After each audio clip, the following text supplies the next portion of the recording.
And a lot of people will think cryptocurrency is Bitcoin. Well, cryptocurrency is not Bitcoin. If you are new to our YouTube channel, please do subscribe down below. Turn on your notification button so whenever we upload a new video, you can easily access them.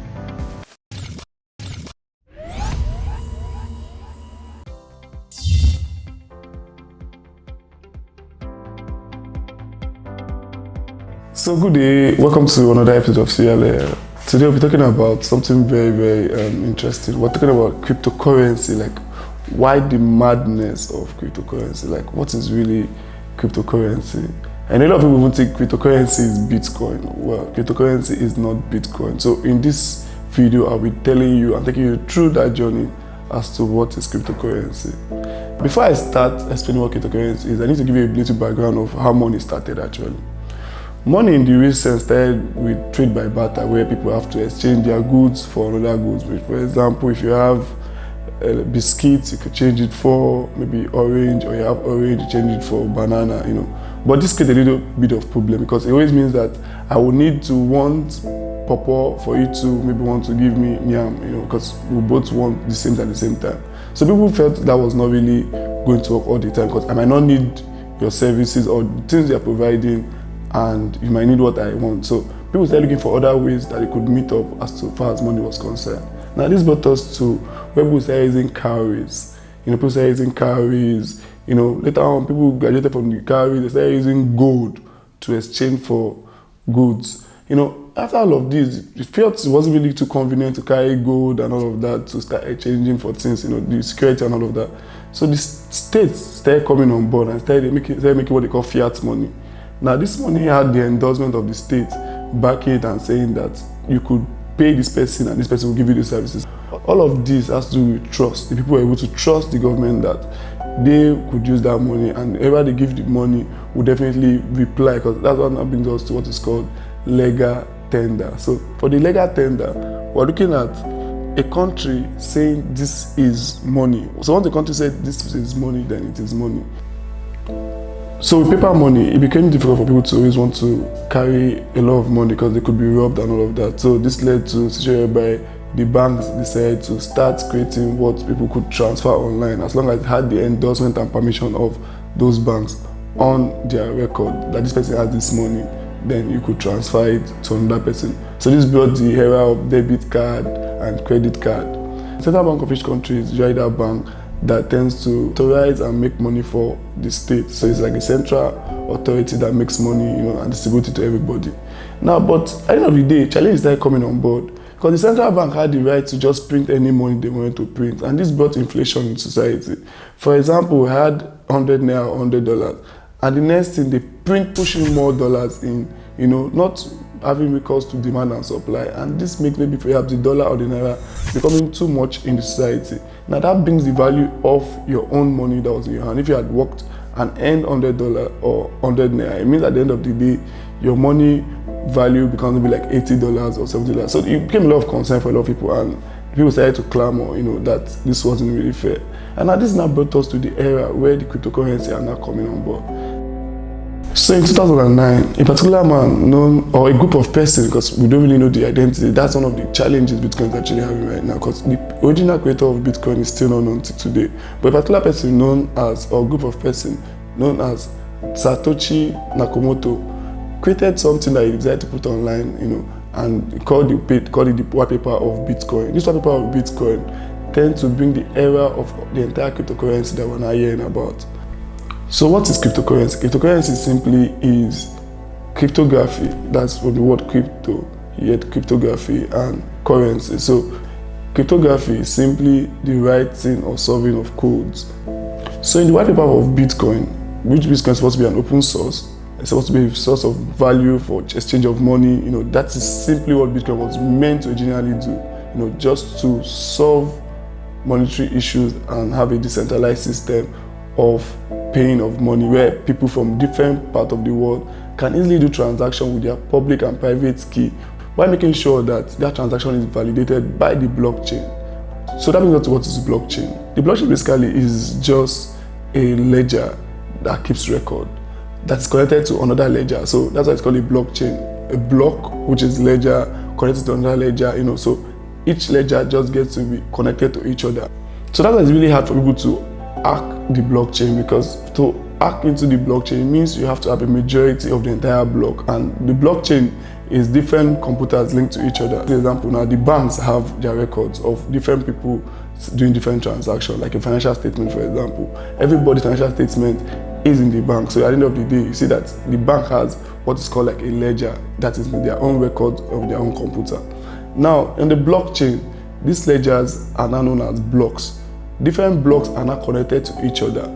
These ledgers are now linked to each other, validating each other over time, that keeps record on that blockchain. So every chain is connected to every block. That's why it's called a blockchain, like a seamless transition, like a seamless way of connecting with another person anywhere in the world, and you get to do business with that person. This now brings the entire idea of why is there now so many cryptocurrency in the world. The Bitcoin white paper itself is an open source, so it means that at the end of the day, everybody was able to see what this Bitcoin is actually meant to do. So a lot of people was able to modernize their own cryptocurrency to just follow what Bitcoin was going to do and modify on it. So Bitcoin came on board to just be basically for the transfer and usage of money. But today we now find out that a lot of coin are now coming up with different fantastic ideas that they are trying to solve with this concept of a blockchain. Ethereum, for example, is bringing on board smart contracts. Smart contract in the sense that if this happens, do this. If this does not happen, do that. So this smart contract doing this whereby, if for example, I say, okay, I'm going to do this contract for you for 10,000 Ethereum, and you said, fine, no problem. If I complete my part of the contract, the coin automatically leaves that person's wallet without anything more. You cannot even stop the transfer of that money, because it will be in a smart contract whereby the machine would be able to say, oh, do this if this is done, and if this is not done, don't do this. So you see that it's actually whereby people program it, as it's called smart contract, and to just get to just obey what the users have already destined or program it to do. But why is Bitcoin really now making all of this noise, and why is it creating so much noise, and why is it rising and falling? So Bitcoin is limited in supply. It means Bitcoin, the total Bitcoin that can be in this world is just 21 million Bitcoin. And right now we have about 18 million that's been mined, and you have just 2 million more to go. So it means the entire world will have to struggle and have just the 21 million Bitcoin. So once there's a lot of increase in demand and the supply is less, what happens? The price goes up. So Bitcoin words come from the fact that a lot of people now want the Bitcoin to store as value, instead of using it as, which the original owner wanted it to do, as just a means of transfer of payment. People are now using to store value, and they're not calling digital assets where they can keep, buy, store, hoping that the value will increase and they will sell. Because why? The demand is high and the supply is less. So what's the madness with the whole cryptocurrency, and why do we feel we cannot stop it right now? The truth of the matter is, the decentralized system of it makes it very uniquely encouraging for people to want to buy into the idea, because you don't need to wait on your central bank or any other bank. You don't need to wait for another person to validate your transaction aside the blockchain. The government cannot just come and say they're going to just ban or block your account. You don't even know who this person is. Now this brings us to the issue where people now think cryptocurrency are for fraudsters. Nobody knows them. They can easily do illegal transmission of money on the web. They feel their identity is actually anonymous because you have a public and private key that validates your transmission on the blockchain. So it means they are not totally anonymous as people are taught that they were. Now this would happen with every other structure, So if something is new and people don't get to understand it, like the internet, a lot of people need to do a lot of bad things until people start understanding that the internet could be used for lots more. You can get to browse on it, you can get to read news on it. Now let's assume a scenario whereby in those days, for you to read news, you have to buy a newspaper, and it's only what newspapers tell you that you can understand or know. But now the world is now exposed with the internet at your leverage. You can know any news that you want to. You can read about any news that you want to. This is the same thing cryptocurrency is offering to people, like, oh, when it comes to finance, you can do any transaction anywhere you want. You don't need anybody to grant that permission aside the blockchain, knowing that you have that amount or that permission to be able to do that. So it's fine. Once you want to transmit any amount of money that you have in your wallet, it is going to allow that transmission and not stopping it. But it also keeps what they call ledgers. These ledgers are now known as the blocks that connect to other blocks in that blockchain. So it's very difficult for people to alter that ledger or that block. It is not owned by a central system. The blockchain is seen everywhere globally. You can see all transactions going on the blockchain. It is not hidden. The only thing that is hidden right now is the identity of that person. But don't forget, as I said, it's not totally anonymous, because every user is supposed to have what they call the private key and the public key that validates their transaction online. So which means that, for example, most of these exchanges that are doing what they call KYC, that's know your customers, which is having their data and all of that. If there's a suspicious transaction on an exchange, they can easily pinpoint who that person that just made that transaction is. So going forward, with cryptocurrency and blockchain stay for life? Well, they will. I sincerely feel they will, because the innovation they are bringing is enormous. It gives people freedom. People are always clamoring for freedom. So financial freedom is key in the whole cryptocurrency idea. That's why the identity of a person is not really known on the blockchain, just their private key or their public key that validates that transaction on the blockchain. They're avoiding the issue of inflation. They're helping with the issue of easy banking. Nobody can block your account. That freedom of having your money anytime and using it anytime, it's always going to be needed by people, and that is what is foiling this group of people saying they want cryptocurrency to be used globally.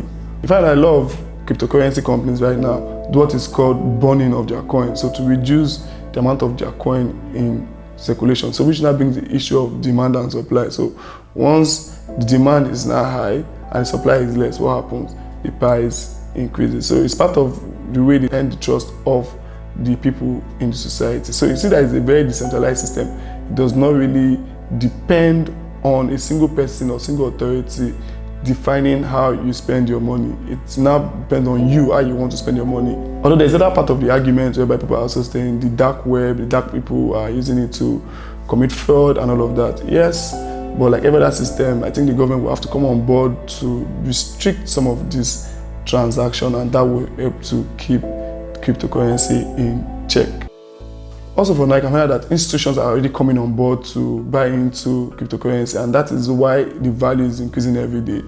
People are beginning to see that cryptocurrency is actually going to bring an enormous possibility for the world, and they are seeing that people are beginning to look into it. A lot of research has been done in it, and you can find out that people really want to have that freedom when it comes to their finance without anybody stopping them or restricting their account.